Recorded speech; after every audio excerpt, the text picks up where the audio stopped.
Welcome back in my YouTube channel recharge B education and motivation.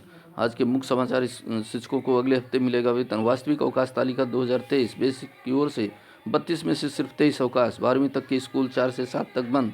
प्राणावंटित न कराने वाले शिक्षकों को नहीं मिलेगा वेतन। निकाय चुनाव मामले में यूपी की याचिका स्वीकार। कल सुनवाई।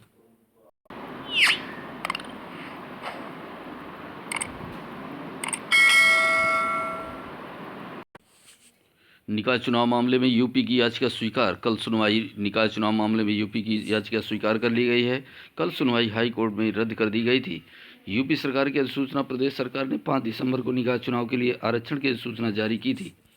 इसके खिलाफ हाई कोर्ट में याचिका दायर की गई। याचिका में दलील दी गई कि यूपी सरकार ने आरक्षण तय करने में सुप्रीम कोर्ट के ट्रिपल टेस्ट फार्मूले की अनदेखी की है। इस पर हाई कोर्ट ने आरक्षण की अधिसूचना रद्द कर दी थी। नई दिल्ली विशेष संवाददाता। सुप्रीम कोर्ट शहरी स्थानीय निकाय चुनाव से संबंधित अधिसूचना रद्द करने और अनपिछड़ा वर्ग यानी ओबीसी आरक्षण के बिना चुनाव कराने के इलाहाबाद उच्च न्यायालय के फैसले को चुनौती देने वाली उत्तर प्रदेश की याचिका पर बुधवार को सुनवाई करेगा। मुख्य न्यायाधीश डीवाई चंद्रचूड़ जी की पीठ ने राज्य सरकार की ओर से पेश सॉलिसिटर जनरल तुषार मेहता की दलीलों पर विचार किया, जिन्होंने कहा था कि मामले में सुनवाई की जरूरत है। राज्य सरकार ने 27 दिसंबर के आदेश के खिलाफ दायर अपनी अपील में कहा है कि उच्च न्यायालय ने 5 दिसंबर की मसौदा अधिसूचना को रद्द कर दिया, जिसमें अनुसूचित जातियों, अनुसूचित जनजातियों और महिलाओं के अलावा ओबीसी के लिए शहरी निकाय चुनाव में सीटों के आरक्षण का प्रावधान किया गया था। सरकार ने अपील में कहा कि ओबीसी को संवैधानिक संरक्षण मिला हुआ है और उच्च न्यायालय ने मसौदा अधिसूचना रद्द करके गलत किया है।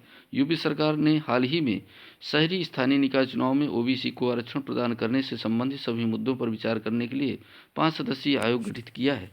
समिति की अध्यक्षता जज सेवानिवृत्त राम अवतार सिंह जी करेंगे। उच्च न्यायालय की लखनऊ पीठ ने कहा था कि राज्य सरकार तत्काल अधिसूचना जारी करें, क्योंकि 31 जनवरी को कई नगर पालिकाओं का कार्यकाल खत्म होने जा रहा है।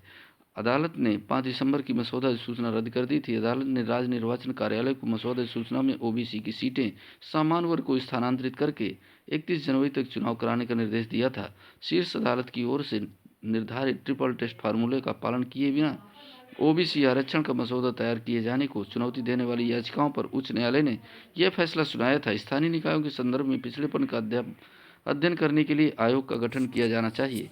प्राण आवंटित न करने वाले शिक्षकों को नहीं मिलेगा वेतन। प्रयागराज। न्यू पेंशन स्कीम यानी एनपीएस के तहत अब तक प्राण न लेने वाले शिक्षकों को भारी पड़ेगा। ऐसे शिक्षकों का वेतन खंड शिक्षा अधिकारी अपने स्तर से रोकते हुए शेष शिक्षकों का पावना यानी उपस्थिति विवरण 5 जनवरी तक भेजेंगे। इस संबंध में कार्यालय वित्त एवं लेखाधिकारी बेसिक की ओर से जिले के सभी खंड शिक्षा अधिकारियों को पत्र भेजा गया है। खंड शिक्षा अधिकारियों को भेजे पत्र में कार्यालय वित्त एवं लेखाधिकारी वे शिक्षा ने लिखा है कि शासन के निर्देश पर 1 अप्रैल 2005 अथवा उसके बाद नियुक्त परिषदीय या शासकीय शिक्षकों एवं शिक्षणेतर कर्मचारियों का 100% प्राण आवंटन कर उनके वेतन से एनपीएस की कटौती की जानी है।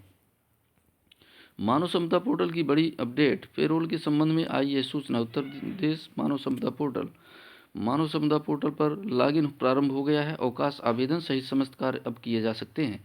पेरोल के लिए विद्यालयों से अटेंडेंस लॉक करना शेष था, जिन्हें आज दोपहर 12 बजे से शाम 10 बजे तक अटेंडेंस लॉक करना होगा। उसके बाद दिनांक 4 और 5 जनवरी को बीआरसी स्तर से वेरिएशन बनाकर एओ ऑफिस को भेज जाना होगा। दिनांक 6 जनवरी से वित्त लेखाधिकारी स्तर से ट्रांजैक्शन फाइल जनरेट कर ट्रेजरी को वेतन भुगतान हेतु भेजी जा सकेंगी। शिक्षकों को अगले हफ्ते मिलेगा वेतन।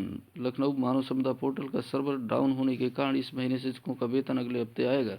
6 जनवरी से वित्त एवं अधिकारियों को लेखाधिकारियों को ट्रेजरी को वेतन भुगतान के लिए फाइल भेजनी होगी। मानव क्षमता पोर्टल का सर्वर डाउन होने के कारण 6 जनवरी से वेतन भुगतान की उम्मीद। 1 हफ्ते से मानव क्षमता पोर्टल काम नहीं कर रहा था, लेकिन सोमवार से इसे लाइव कर दिया गया है। अवकाश आवेदन सहित सभी काम अब हो सकेंगे, क्योंकि इसी पर लगी हाजिरी के आधार पर शिक्षकों का वेतन बनता है। 4 और 5 जनवरी को वेतन के लिए ऑनलाइन फाइल एओ ऑफिस को भेजा जाना होगा। फैसला। 12वीं तक के स्कूल 4 से 7 तक बंद। सर्दी का सितम। लखनऊ में नए साल पर बढ़ गया। सोमवार को इस सीजन का सबसे सर्द दिन रहा। धूप को बर्फीली हवाओं ने असर भर कर दिया। नतीजतन अधिकतम तापमान 17 डिग्री सेल्सियस पर जाकर ठिठक गया। यह सामान्य से 4 डिग्री कम रहा। इसके पूर्व 27 दिसंबर को अधिकतम तापमान 17.1 डिग्री था। जिले में 12वीं तक के स्कूलों में 4 से 7 जनवरी तक छुट्टी रहेगी। सिर्फ मंगलवार को स्कूल खुलेंगे। शिक्षण कार्य भी किया जाएगा।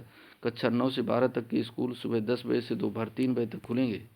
शीतलहरी और मौसम विभाग की चेतावनी को ध्यान में रखते हुए जिलाधिकारी सूर्यपाल गंगवार जी की ओर से सोमवार की शाम यह आदेश जारी किया गया। यह आदेश सभी बोर्ड के सरकारी एडेड प्राइवेट स्कूलों पर लागू होगा। इसके अलावा कस्तूरबा गांधी विद्यालयों पर भी यह आदेश प्रभावी होगा। अधिक जानकारी के लिए लखनऊ की वेबसाइट http://lakhnau.nic.in पर चेक कर सकते हैं। मौसम विभाग की ओर से जिला प्रशासन को पूर्वानुमान भेजा गया है। इसमें मंगलवार को आसमान साफ रहने और तापमान में सुधार की बात कही गई है। इसके अनुसार बुधवार से फिर शीतलहरी असर दिखाएगी और घना कोहरा हो सकता है। इस स्थिति को ध्यान में रखते हुए छुट्टी 4 तारीख से की गई है। भीषण ठंड को देखते हुए कई अभिभावकों ने भी स्कूलों में अवकाश की मांग उठाई थी। ये साथियों बहुत ही महत्वपूर्ण अपडेट था जो आज बेसिक शिक्षा से जुड़े हुए थे। नए वीडियो के साथ मिलेंगे, तब तक के लिए जय हिंद, जय भारत।